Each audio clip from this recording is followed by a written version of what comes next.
A decorated army colonel of fallen soldiers' remains and a flight he was denied. What happened next was not merely an inconvenience or a bureaucratic hiccup, it was a spark that ignited a firestorm of indignation, a moment that would lay bare the chasm between professed values and practiced realities, a test of character not just for one man, but for an entire institution and the public that bore witness. The vast sprawling terminal of the international airport thrummed with its usual relentless energy, a symphony of controlled chaos. Families wrestled with overstuffed suitcases, their children either darting ahead like uncaged birds or lagging behind, their small faces etched with the weariness of travel. Business executives strode with purposeful gaits, their eyes glued to glowing screens, their minds already in distant boardrooms. The air hummed with a dozen languages, the clatter of rolling bags on polished floors, the distant drone of boarding calls, and the incessant murmur of countless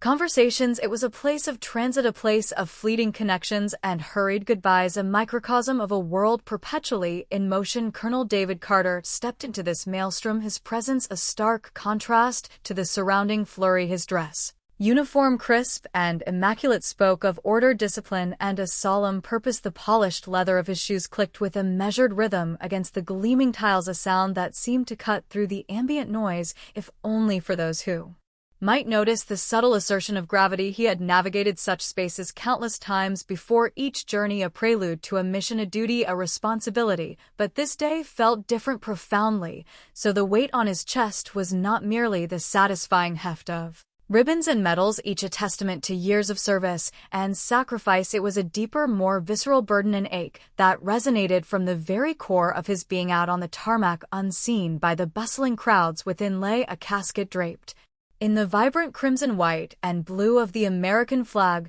Within that silent, solemn vessel rested Private First Class Jason Reynolds, 21 years young, a life extinguished far too soon, a promise unfulfilled, a future erased. Colonel Carter paused for a brief, almost imperceptible moment, adjusting the brim of his service cap, his gloved hand steady, his gaze distant, as if looking through the hurried passengers to a far more significant horizon. He took a slow, deliberate breath, drawing in the recycled airport air, trying to filter out the trivialities, the distractions. He had a job to do, a sacred duty, one that transcended rank recognition or personal comfort. It was not about him, it was never about him, it was about the unwavering promise made to every individual who donned the uniform, a promise whispered in boot camps, echoed in foreign fields, and held as a sacred trust by those who led them. No one gets left behind, no one is forgotten. This was the creed that had guided him through perilous combat zones, through intricate diplomatic negotiations, through the labyrinthine corridors of political maneuvering, and it guided him now as he prepared to escort Private Reynolds on his final journey home to the heartbroken family awaiting their son. With this resolve solidifying his already formidable composure, he moved towards the designated airline counter, his military orders and identification held ready in his hand. The documents were more than just paper, they were an official decree, a testament to the solemnity of his task, a symbol of a nation's commitment to its fallen. The initial encounter was disarmingly mundane. The woman behind the counter, her name tag displaying a generic corporate cheerfulness, barely offered him a glance. Her fingers flew across the keyboard, her attention seemingly absorbed by the glowing screen before her. A slight frown creased her brow as she typed, a flicker of something unreadable in her eyes. Then she looked up, her gaze finally settling on the uniformed figure before her. There was a pause, a fractional hesitation, just a split second too long, a minute skipped beat in the rhythm of the transaction that signaled to Carter's finely tuned senses that something was amiss. Sir, her voice, when it came, was oddly tight, strained in a way that belied the plastic smile she attempted to maintain. Sir, can I see that again, please? Colonel Carter wordlessly handed over the papers. Once more his expression remained impassive, but his senses were heightened, his focus sharpening. He watched her minutely, observing the subtle tells, the almost imperceptible flicker of hesitation in her eyes as she re-examined the documents, the quick sideways glance she darted towards a coworker stationed at an adjacent terminal, a subtle shift in her posture, a slight tensing of her shoulders, as if she had unexpectedly stepped onto unstable ground. She turned away from him, then leaning in to whisper something to the other agent, a man whose face remained Impassive, his expression unreadable, the moment stretched taut and heavy-laden with an unspoken tension that Carter had encountered before in different arenas under different skies, but never quite like this in the heart of his own country while on such a solemn mission. He recognized the atmosphere of burgeoning obstruction, the subtle dance of evasion, and it set a quiet alarm ringing in the depths of his experience. When the agent finally turned back to him, her smile was even more visibly stiff, a forced mannequin-like gesture that did not reach her eyes. "I am terribly sorry, sir," she began, her voice now laced with a rehearsed formality that grated on Carter's nerves, "but there appears to be an issue with your ticket. We cannot allow you to board at this time." The words hung in the air, sterile and dismissive, a stark contradiction to the gravity of Carter's purpose, the sheer audacity of the denial in the face of his clearly stated mission and impeccable credentials sent a cold wave through him. But years of ingrained discipline held his immediate reaction in check. He exhaled slowly, a controlled release of breath, letting the initial surge of disbelief and frustration pass. "I have dealt with a multitude of complex situations," he stated, his voice even measured, carefully modulated to betray no hint of anger. "Combat zones where lives hung by a thread, foreign diplomatic missions fraught with political entanglements, intricate negotiations with entrenched interests, but this felt different. This was not an enemy combatant or a reluctant foreign official. This was his own nation's carrier, ostensibly denying him the ability to fulfill one of the most sacred duties a soldier could undertake. "I am escorting the remains of a fallen soldier," he repeated, enunciating each word with deliberate clarity, tapping a gloved finger lightly on the official paperwork resting on the counter. "Everything is in order and must be respected." The agent, however, studiously avoided his direct gaze. Her eyes flitted around the terminal anywhere but at the resolute figure standing before her. "I understand that, sir," she conceded, her tones still lacking genuine comprehension or empathy, "but there is a security protocol in place, a new one apparently, and unfortunately we cannot override it." Colonel Carter maintained his steady, unwavering voice, a voice accustomed to command yet now employed in a battle of bureaucratic attrition. "Security protocol," he echoed the phrase, tasting its vagueness, its convenient opacity. "Yes, sir," she affirmed, forcing another weak, unconvincing smile. "It's just policy." He didn't move, he didn't flinch, he didn't raise his voice. The word policy hung in the air, an invisible, yet seemingly insurmountable barrier. "Policy? What policy precisely?" he inquired, his gaze unwavering. Behind him the line of waiting passengers was growing longer, a restless, shifting entity. People were beginning to murmur their impatience, a low hum beneath the airport's general din. He could feel their eyes on him. Curious, speculative, perhaps annoyed at the delay, but instead of stepping aside, instead of wilting under the combined pressure of the airline's refusal and the growing crowd's unspoken impatience, he squared his shoulders, a subtle, almost imperceptible adjustment, yet it spoke volumes of his resolve. He stood his ground, a bulwark of military bearing and quiet determination. He was not leaving without a clear and satisfactory answer, and more importantly, he was not leaving without ensuring Private Reynolds was on that flight. But it was equally clear that the airline staff, perhaps emboldened by their supervisor's initial instructions or simply entrenched in their procedural mindset, were not backing down either. The air around the check-in counter felt palpably heavier, now charged with a silent confrontation. The scattered conversations in the line behind him had begun to quiet down significantly as more and more people took overt notice of the unfolding drama. A man in a crisp, immaculate military uniform, his chest adorned with the silent testimony of service, being openly denied his flight while on official duty, was not a scene one encountered every day. Colonel Carter, despite the internal turmoil, the rising tide of righteous indignation, remained externally calm, his voice steady, a testament to years of honed discipline. "Ma'am," he addressed the agent, again his tone polite yet undeniably firm, "I need to understand exactly what the specific issue is. This is not a personal trip. This is a military assignment of the highest importance. My documentation, as you can see, is entirely valid and in accordance with all known regulations." The agent hesitated once more, her eyes darting nervously toward a huddle of other airline staff members gathered near a back office, whispering amongst themselves, their hushed tones and furtive glances only amplifying the sense of a deliberately orchestrated obstruction. A supervisor, a man appearing to be in his mid-50s, his face etched with the weary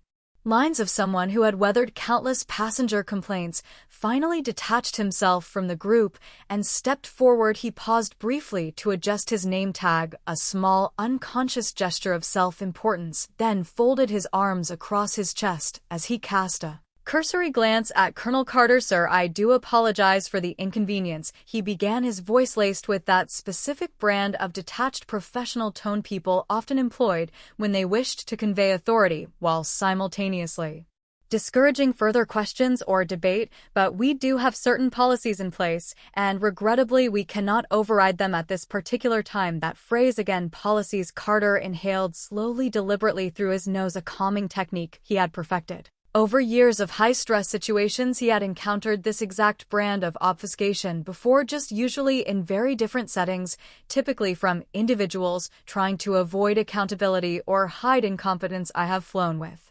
military escorts on numerous occasions," he stated, keeping the simmering frustration buried deep beneath layers of discipline cultivated over decades of service. "I am intimately familiar with the established procedure, and I know for an absolute fact that there is no legitimate existing policy that prevents me from boarding this aircraft with my escort duties clearly and officially mandated. So let's dispense with the pleasantries and the vague justifications. What is the real reason I am being denied passage?" The supervisor cleared his throat, a dry, rasping sound, and shifted his weight uncomfortably from one foot to the other. "It's simply an additional security measure, nothing personal, sir," he asserted, though his eyes didn't quite meet Carter's. "Nothing personal." Those two words echoed in Carter's mind, laden with a bitter irony. Nothing personal about denying a soldier his final journey home, nothing personal about obstructing a sacred duty, nothing personal about treating a decorated officer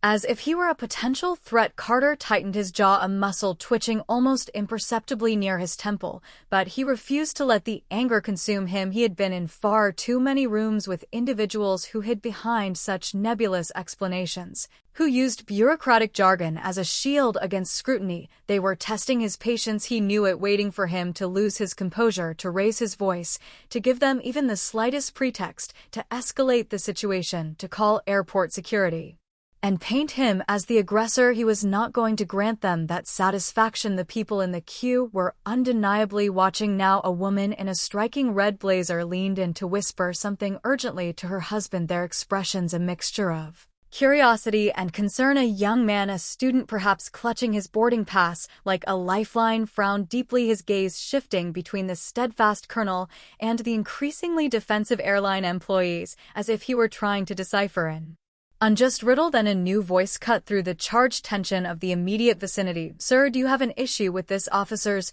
military clearance or his orders?" Colonel Carter turned his head slightly, almost imperceptibly. A man standing a few spots behind him in the steadily growing line had spoken up. He was an older gentleman, likely in his mid-60s, his face, weathered by time and experience, a faded United States Marine Corps hat pulled low over his brow, partially obscuring eyes that glinted with a knowing sharpness. A Marine, a veteran, a brother in arms. The supervisor looked visibly uncomfortable under this new unexpected scrutiny. "No, sir, absolutely not," he replied quickly, perhaps too quickly. "This isn't about clearance. We just have to follow our standard operating protocol." The Marine let out a sharp, almost derisive breath. "Yeah," he said, his voice carrying a distinct edge of skepticism. "I have been through airport security countless times, thousands probably, and I have never once seen any protocol that stops a soldier from escorting one of our own home." He folded his arms, his stance mirroring Carter's in its quiet defiance. "So what is it really?" More murmurs rippled through the line, now louder, more distinct. People started pulling out their smartphones, the small red lights of recording indicators beginning to wink into existence. One by one, the shift in the atmosphere was palpable, no longer just passive observation, but active engagement. The staff behind the counter could feel it too. The initial agent who had denied Carter stole a nervous glance at her supervisor, her earlier confidence now visibly eroding, replaced by an expression of distinct unease and uncertainty. The supervisor sighed, heavily rubbing a weary hand over His temple, he looked at Carter again, then at the Marine, then at the growing number of phone cameras pointed their way. The weight of the moment, the escalating nature of the confrontation, seemed to finally settle upon him. "Let me just go and check something specific," he muttered, his voice low, before turning and walking off towards the back offices. His retreat was less an act of problem-solving and more an act of temporary escape. The agent at the counter kept her gaze resolutely down, suddenly engrossed in the patterns of her computer screen as if it held the secrets of the universe. Colonel Carter didn't move, not an inch. He stood tall, his shoulders squared, his gaze fixed straight ahead, staring at a point beyond the flustered airline employees. He wasn't going anywhere. He was a sentinel of duty, a guardian of a sacred trust.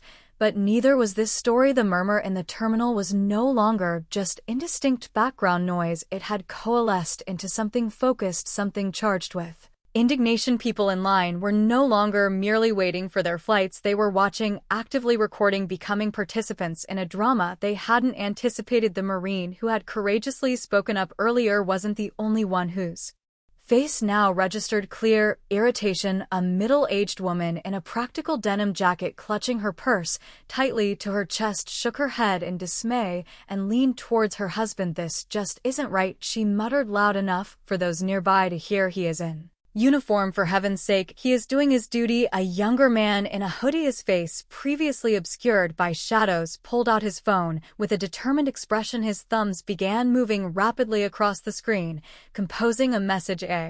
Post a call to attention. People were taking notice, serious notice, and that, as Carter knew from long experience, was an exceedingly dangerous development for any organization that relied on public goodwill. The colonel kept his own expression unreadable, a mask of professional composure honed over years of service, but inside he was meticulously taking note of every detail, every reaction, every nuance of the unfolding situation. The supervisor hadn't returned yet, which in Carter's assessment meant one of two things: he was either desperately scrambling to concoct a more plausible excuse, or he was naively waiting for this public relations inferno to somehow die down on its own. Neither scenario was going to happen. The fire had been lit, and the tinder of public opinion was proving to be exceptionally dry. Then another voice, a new one, softer, yet somehow more piercing, cut through the ambient tension. "Excuse me, sir." Colonel Carter turned his head slightly, his gaze falling upon a young woman no older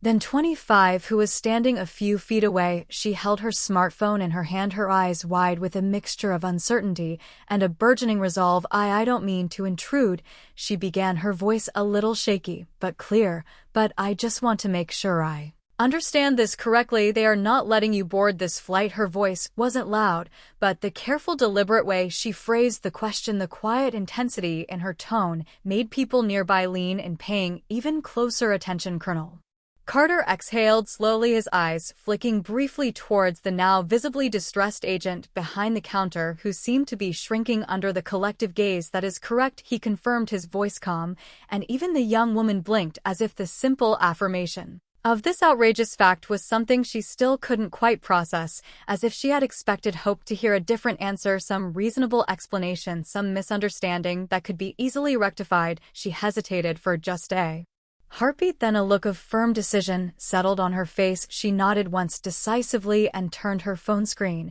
so that Colonel Carter could see it. "I'm live right now," she said, her voice gaining strength. "People need to see this, they need to know." And just like that, as if her words were a signal, a command, the floodgates of public intervention burst open. Another man standing nearby immediately held up his own phone, his face a mask of disbelief and anger. "This is fundamentally wrong," he declared, his voice ringing with conviction. "This man is literally in the process of escorting a fallen soldier home, a hero." A woman further back in the rapidly growing crowd of onlookers raised her voice, projecting it towards the beleaguered airline counter. "Hey, excuse me," she waved her hand to attract attention. "Can someone please explain to all of us why this officer is being denied his right to board?" A few people in the immediate vicinity shifted uncomfortably, clearly unsure whether they should get involved in such a direct confrontation, but the collective energy in that section of the terminal had undeniably changed. What had started as quiet, concerned murmurs had rapidly grown into something far bigger, something more potent, something the airline staff could no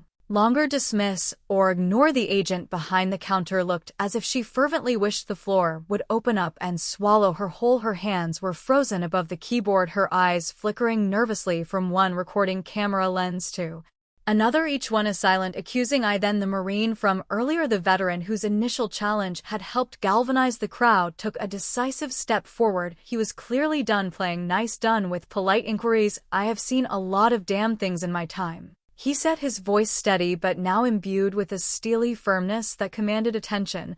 "But I never thought I would live to see the day when an American soldier, especially one escorting the remains of a brother in arms, was treated with such blatant disrespect on American soil." The terminal had gone eerily quiet. All the usual airport announcements, blaring over the public address system, seemed distant, somehow muted, absorbed by the thick blanket of tension. The only prominent sound now was the chorus of soft recording beeps from dozens of smartphones, diligently capturing every second of what was rapidly unfolding into a major incident. The Marine squared his shoulders, his gaze sweeping over the airline's staff, his expression one of profound disappointment and disgust. "This," he declared, his voice resonating in the sudden hush, "is an absolute disgrace." The agent swallowed hard. Her fingers trembled visibly as she made a show of clicking at her keyboard, again pretending to search for a solution that everyone knew was not to be found there. The supervisor was still conspicuously absent, nowhere to be seen. Passengers continued to whisper among themselves, their voices low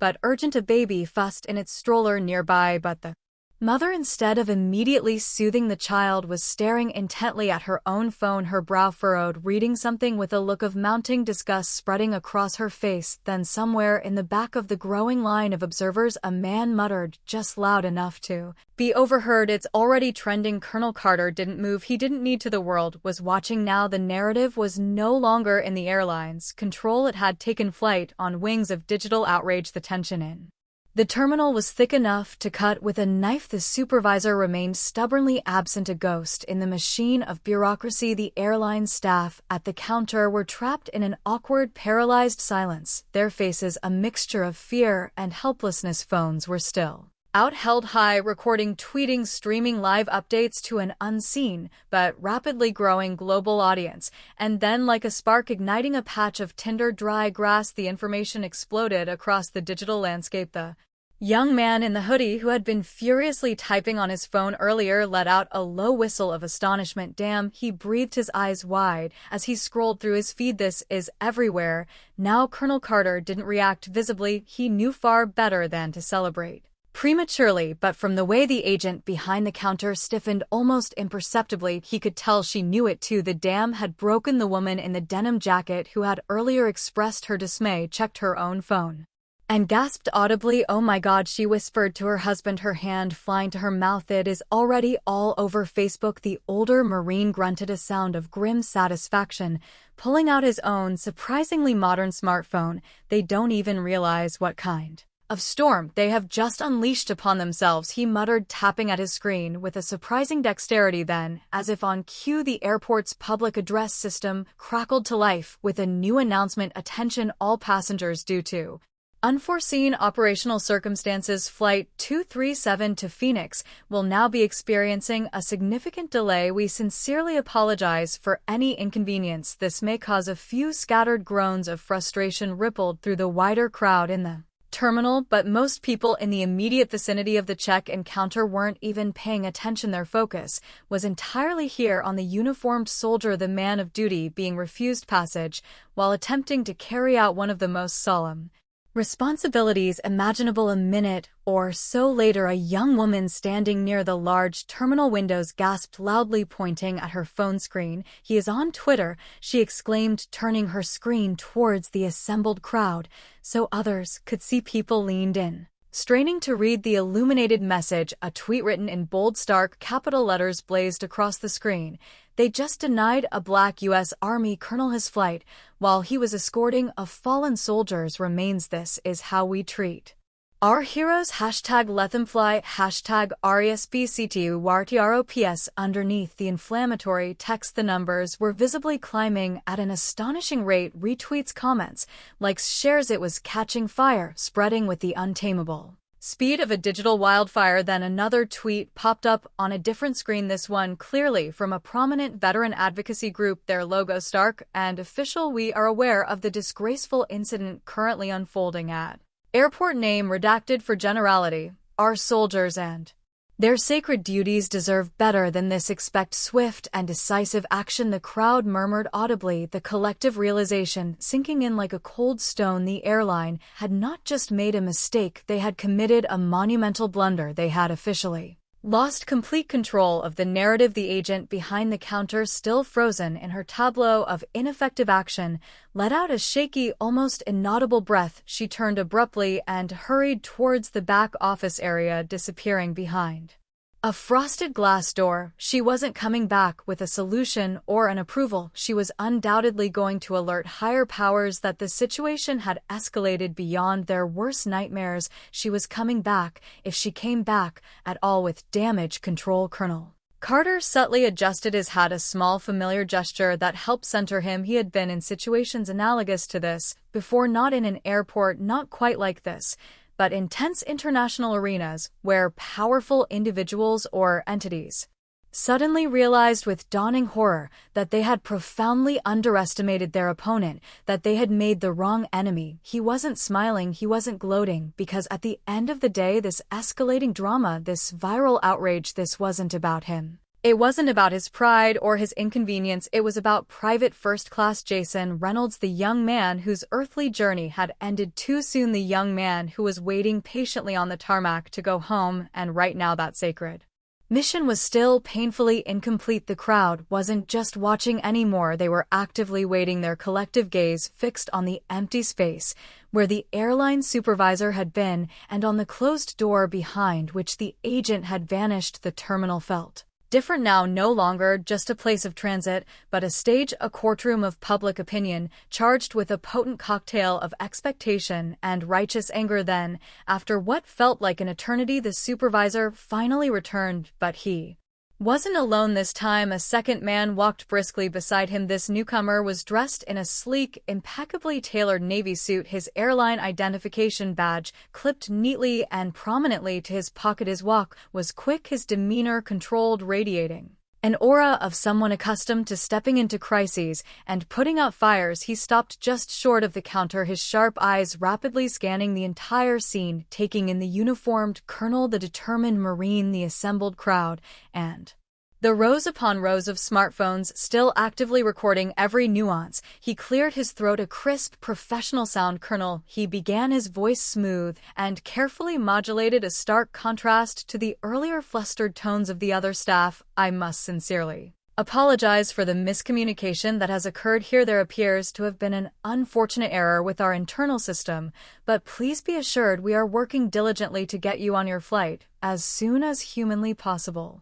Miscommunication. Colonel Carter had been in the military for more than 3 decades. He had heard that particular euphemism deployed countless times in countless contexts. He knew precisely what that word really meant in situations like this. It meant we got caught red-handed. It meant fix this disaster before it costs us too much more reputation, too much money, too many customers. He didn't respond right away. Instead, he let the silence hang in the air for a long, uncomfortable moment, watching the airline representative shift slightly from one foot to the other under the almost palpable weight of that unspoken scrutiny. I see, Colonel Carter finally said, his voice measured, even devoid of any discernible emotion. An error, you said. Yes, sir, the representative affirmed quickly, perhaps too quickly. A most regrettable mistake. We assure you it was entirely unintentional and certainly not reflective of our company's deep respect for our service members. A few skeptical scoffs rippled through the watching crowd. The old Marine simply shook his head slowly, a small, almost imperceptible gesture of profound disbelief. The airline representative adjusted his perfectly knotted tie, his composure visibly strained. Despite his polished exterior, we would like to personally escort you to the gate now, Colonel. First class accommodations, of course, for your trouble, and for the soldier you are escorting first class. As if that was the point, as if a seat upgrade could somehow compensate for the disrespect. The obstruction, the public humiliation. Carter's gaze moved past the man in the suit towards the counter, where the original agent still stood looking anywhere but at him, her face pale, her hands clasped tightly in front of her, the same agent who had offered that stiff, insincere smile when she first denied his flight, the same one who had invoked vague policies without ever bothering to check the facts or understand the gravity of the mission. Carter exhaled slowly, a long, deliberate breath. "I appreciate the newfound urgency," he said, his tone still remarkably even, "but I need to clarify something of critical importance before we proceed." The representative nodded quickly, his eagerness to resolve the situation now glaringly apparent. "Of course, Colonel." Anything. Carter's voice remained level yet carried an undeniable weight. "If no one had recorded this, if no one had spoken up, if those phones weren't currently streaming this entire unfortunate episode to the world, would I still be standing here waiting for an answer, or would I have been dismissed, ignored, forgotten?" A beat of profound silence descended upon the scene, broken only by the distant hum of the airport. The representative swallowed audibly, his carefully constructed composure beginning to crack. "Sir, you don't need to answer," Carter interrupted gently but firmly. He already knew the answer. Everyone in that terminal, everyone watching online knew the answer. Another moment of thick silence hung in the air, then a woman in the crowd murmured just loud enough for everyone to hear, "He's absolutely right." The representative, visibly flustered, tried to regain control, to smooth over the rapidly deteriorating situation. "Sir, we sincerely apologize for this entire ordeal. We both know this isn't about an apology," Carter stated calmly, his gaze unwavering. "It's about accountability, it's about respect, it's about ensuring this never happens to another service member carrying out their solemn duty." The crowd murmured again, this time in clear, audible agreement. People weren't just angry anymore, they were profoundly disappointed, disillusioned by the airline's conduct. The representative knew he was losing control of the narrative and of the crowd. He straightened his posture, attempting to adopt a more authoritative stance. "Colonel, let's please get you on your flight now. We can discuss this further once you are comfortably settled." But before Colonel Carter could respond, a new voice cut in with quiet urgency. "Sir," a younger man dressed in an airport security uniform had materialized at the side of the counter. He held out a smartphone towards the airline representative, his expression tight and serious. "I think you should see this, sir." The representative frowned, taking the proffered phone. He scrolled through the screen, his eyes widening, his face visibly paling with each passing second. The Marine, who had been observing this entire exchange with a grim satisfaction, crossed his arms.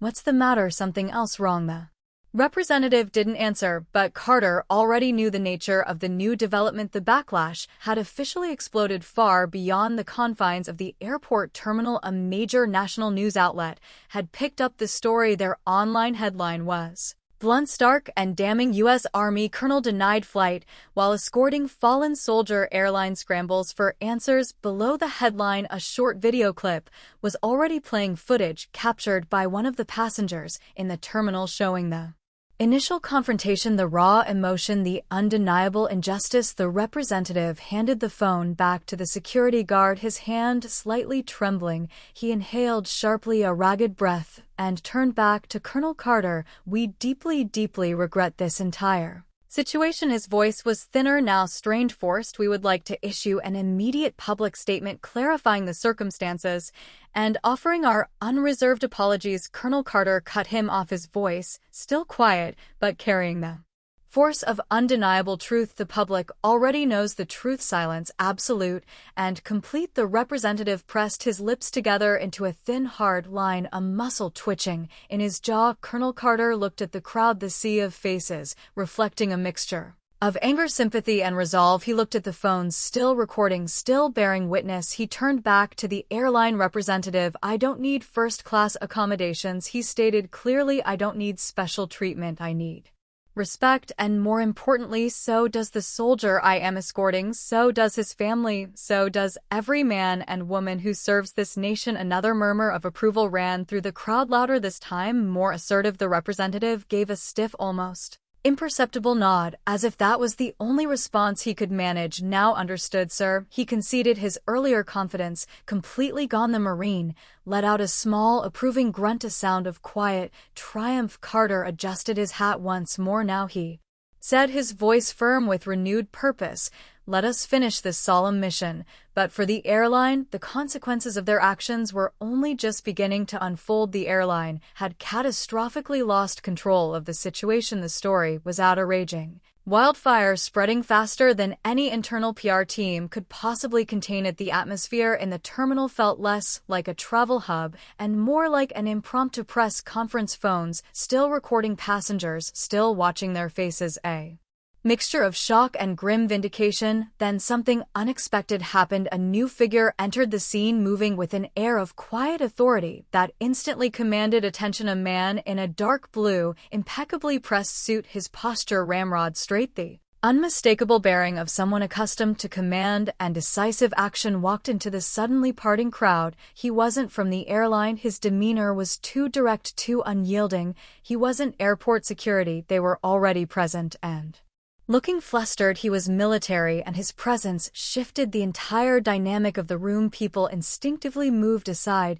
creating a path for him as he approached. His official identification badge flashed briefly, reflecting the harsh terminal lights, as he stepped directly up to Colonel Carter and extended his hand. "Colonel," he said, his voice firm, crisp, and resonant. "I am Major Thomas Beckett, Department of the Army. We have been fully informed of the situation." Colonel Carter shook the major's hand, his grip equally strong and steady. He didn't need to ask how Major Beckett had arrived so quickly or how the Department of the Army had become aware of the incident with such astonishing speed. The military network is swift and efficient, especially when it comes to matters involving its own, especially when disrespect is shown to a solemn duty. Major Beckett then turned his attention to the visibly deflated airline representative. His voice, though polite, carried an undeniable weight of command. "We are handling this now, Colonel Carter, and the remains of Private First Class Jason Reynolds will not be flying commercial today." The airline representative blinked, his face a mask of confusion and dawning realization. Sir, you were just about to attempt to further mitigate the public relations disaster you've created." Major Beckett interrupted, his tone still civil, but cutting like a finely honed blade. He spared a brief glance at Colonel Carter. "Sir, the Pentagon has already arranged for a dedicated private military flight. Your transport is waiting on the tarmac." A collective murmur rippled through the crowd. People exchanged glances, looks of surprise and profound respect. The United States military had stepped in directly and decisively. Colonel Carter exhaled a slow, steady breath, not out of personal relief. He hadn't needed saving in that sense. His resolve was unshakable, but because this sacred mission to bring Private Reynolds home was finally definitively back on course, free from the interference of bureaucratic incompetence. He gave a small, almost imperceptible nod to Major Beckett. "Understood, Major." Major Beckett's gaze flicked back towards the airline representative one last time, his eyes hard and unyielding. "This entire incident will be addressed," he stated simply. It wasn't a threat, it was a statement of absolute fact, a promise of repercussions to come. Colonel Carter turned back to the Marine, the veteran who had stood by him, who had been one of the first to speak out, his weathered face now showing a deep sense of satisfaction. "Appreciate you, brother," Carter said quietly, extending his hand again. The Marine gripped it firmly, his eyes meeting Carter's with mutual respect. "We look out for our own, Colonel, always have, always." Well, Carter gave the room one last sweeping glance, taking in the faces of the people who had spoken up, the strangers who had refused to let this injustice slide by unnoticed, the individuals who had used their voices and their devices to ensure this story was heard. He adjusted his uniform, squared his shoulders once more, and then he walked out of the terminal, not towards the commercial airline gate that had been the source of such contention, but towards something bigger, something more fitting, a departure orchestrated by the very institution he served with such unwavering dedication. But for the airline whose actions had precipitated this crisis, the fallout was indeed just getting started. They had grossly misjudged the situation and the man they had chosen to obstruct. The airline's executive leadership initially perhaps believed the incident would fade away, a minor blip on the public radar, a few carefully worded apologies, a generic press release, maybe a non-committal statement from their CEO promising an internal review, standard damage control procedure for a corporation caught in an embarrassing predicament. But the public was not letting this go, not this time. The story had struck a nerve, a deep chord of Indignation and respect for those in uniform news networks across the country and even internationally picked up the story, featuring the viral videos and interviewing eyewitnesses. Veterans organizations released powerful scathing statements condemning the airline's actions in no uncertain terms. Politicians from both sides of the aisle, sensing the public mood, weighed in demanding accountability and a thorough investigation into the airline's policies regarding service members. Then came the tangible financial hit. By the end of that tumultuous week, the airline's stock had taken a noticeable dip, a direct reflection of investor concern and public disapproval. A trending hashtag calling for a widespread boycott of the airline gained significant traction on all major social media platforms. Thousands of customers, past and present, flooded the airline's social media channels and customer service lines with furious demands for answers, for apologies, for substantive change. And then the final inescapable blow: a formidable lawsuit. A coalition of highly respected military advocacy groups and civil rights organizations filed a formal complaint against the airline, alleging discrimination and a blatant failure to uphold the legal protections afforded to service members under immense and unrelenting pressure. The airline's chief executive officer finally made a reluctant public appearance, his face grim, his tone subdued. He referred to the incident as a deeply regrettable misunderstanding and announced that the employees directly involved in the initial denial had been placed on administrative leave pending a full investigation. Too little, too late. The damage was done, the public trust shattered. Meanwhile, far from the glare of the ongoing media circus and the airline's frantic attempts at reputation management, Colonel David Carter continued his mission with quiet dignity and unwavering focus. He escorted Private First Class Jason Reynolds home to his grieving family. He stood by stoically, his presence a pillar of strength and solace, as the young soldier's loved ones received him for the last heartbreaking time. He didn't need the headlines, he didn't seek the attention. His actions were not motivated by a desire for public acclaim. He needed respect, not for himself, but for the uniform he wore, for the soldier he escorted, for the principles they both represented. And that was the real fight, the core of the entire confrontation. Respect shouldn't be conditional, it shouldn't require a viral video or an outpouring of public outrage to be granted. It should be the fundamental standard, the baseline expectation, especially for those who dedicate their lives to service the people at that airport that day. The steadfast Marine, the brave young woman with her phone, the countless passengers who spoke up, who recorded, who refused to remain silent. They proved something profoundly important, something that often gets forgotten in the noise of daily life. When ordinary people stand together, when they unite their voices against injustice, that injustice has nowhere to hide. If you believe in accountability, if you believe in honoring those who serve their communities and their country, if you believe that dignity is a right, not a privilege, then let your voice be heard in whatever way you can, because silence in the face of wrongdoing allows incidents like this to happen again and again. And the next time the cameras might not be rolling, the next time the story might not go viral, but the damage to a person's spirit, to our collective values, will be just as profound.